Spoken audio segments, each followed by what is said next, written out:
Middle east में संकट गहराता जा रहा है। इजराइल हमास में छिड़ी जंग अब पूरे इलाके को कवर कर चुकी है। हिजबुल्लाह, हूती और सीरिया के कई चरमपंथी संगठन एक साथ इजराइल पर कहर बनकर टूटे हैं। इनकी वजह से इजराइल पर अब चौतरफा हमले हो रहे हैं। इनमें सबसे ज्यादा ताकतवर लेबनान का हिजबुल्लाह समूह है, जो लगातार बमबारी कर संघर्ष को बढ़ाने पर तुला है। हिजबुल्लाह की हालिया गतिविधियां युद्ध को भड़काने का काम कर रही हैं। ऐसी आशंकाएं भी जताई जाने लगी हैं कि इजराइल हमास के साथ साथ हिजबुल्लाह से भी सीधा युद्ध लड़ सकता है। दरअसल हिजबुल्लाह लड़ाकों ने उत्तरी इजराइल पर रॉकेट, मिसाइलों और ड्रोन की ऐसी झड़ी लगाई है कि इजराइल के लिए हिजबुल्लाह बड़ा सिरदर्द बन गया है। इजराइल की ओर से मिल रही युद्ध की धमकियों को दरकिनार कर हिजबुल्लाह लगातार हथियारों को इजराइल की ओर फायर कर रहा है।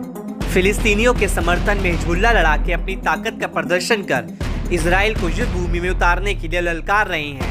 ऐसे में हमास से जंग में जूझ रही इजरायली सेना को चौतरफा हमलों का सामना करना पड़ रहा है।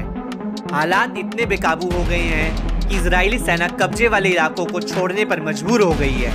इस बीच लेबनान में इस्लामी प्रतिरोध ने 6 जुलाई 2024 को कब्जे वाले फिलिस्तीनी बॉर्डर पर बमबारी की। बताया जाता है कि यहाँ पर इजराइल के मिलिट्री साइट्स और सैनिकों पर धावा बोला गया।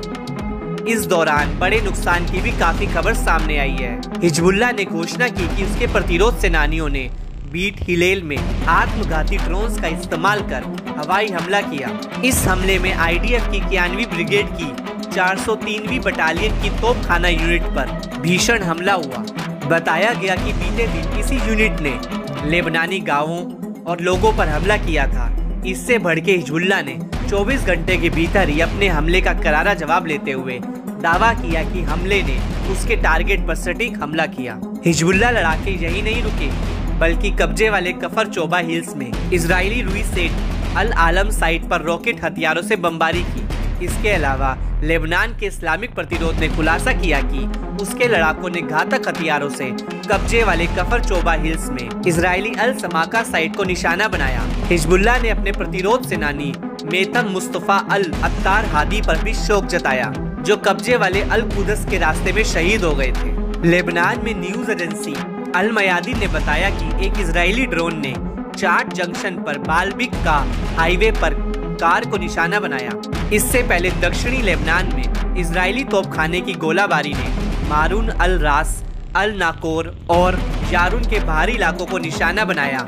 हिजबुल्लाह ने अपने बयान में साफ किया कि ये सभी ऑपरेशन गाजा में फिलिस्तीनी लोगों के समर्थन में और उनके बहादुर और सम्मानजनक प्रतिरोध के समर्थन में था और दक्षिणी लेबनानी गांवों, सुरक्षित घरों और नागरिकों पर इजरायली हमलों के जवाब में था।